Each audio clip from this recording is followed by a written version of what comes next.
Hi class, this is Leah Newman. I'm in Nashville, Tennessee, and I have chosen to do my presentation on Claudius Galen. And I know that we talked a lot about him or had lectures on him in our book, but I really liked him. He kind of stood out to me for some reason, so I thought I might do a little bit more looking into what he was about. I liked him because he was sort of out of the box and he questioned no one. He knew what he had found was correct and would stand up to anyone to prove them wrong. He was rather pompous, which when I was looking at the photo that we had in our lecture, he even looked a little pompous. So I thought he was fun. So this is what I found on him.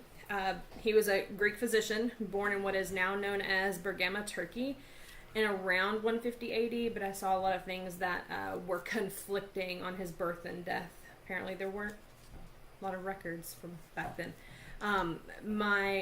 He had a lot of interests, but he ended up settling on medicine and studied for 12 years in medicine in Smyrna, Corinth, and ended up in Alexandria, Egypt.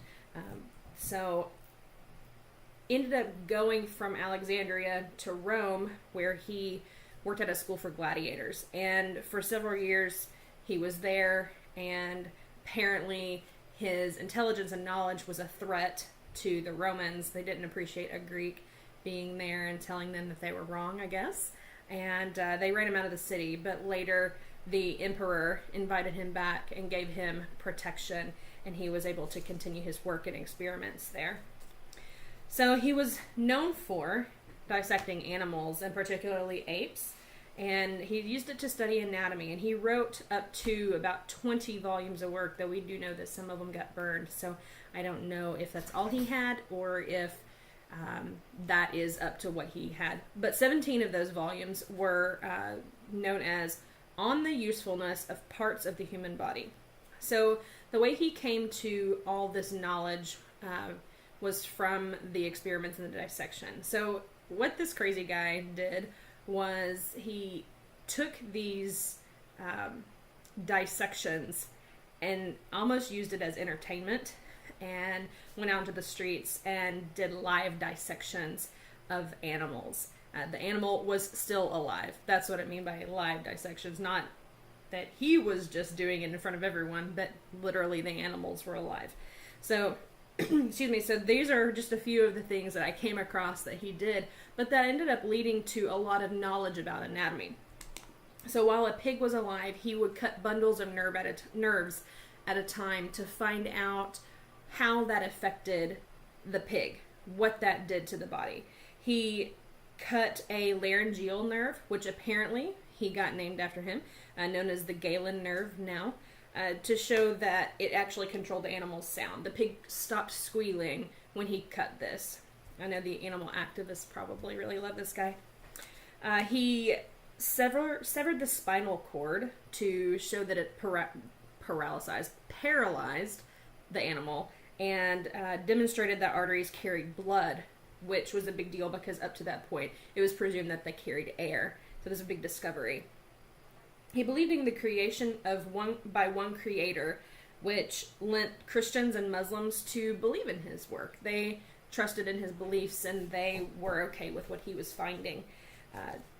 We also found that, while he was working at the gladiator school, he clearly learned a lot about wounds and trauma, and he believed that wounds were a window to the body. I think I also ran across, I'm not citing this in my resources, but I think I remember reading something about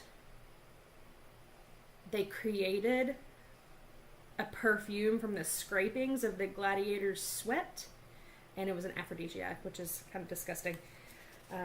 I wouldn't buy it.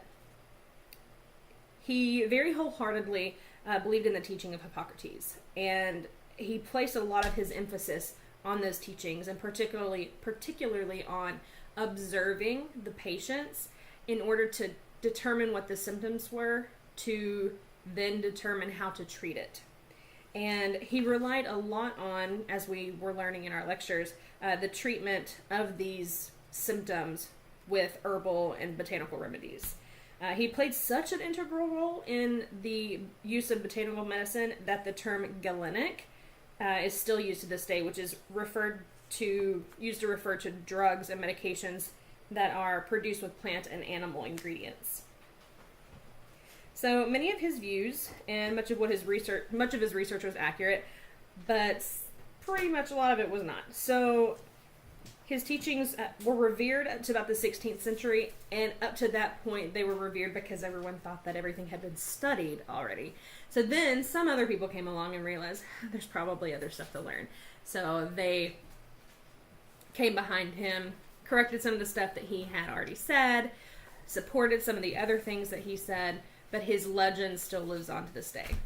I also kind of liked him because although he was out of the box, and to support that, I would say I really liked what I read in our lecture, that he believed that the pull of the moon somehow affected the human body, which we know to be true at this point. But geez, I just think it's amazing that back in 150, 200 AD, he was even thinking on those levels. So anyway, hope you enjoyed.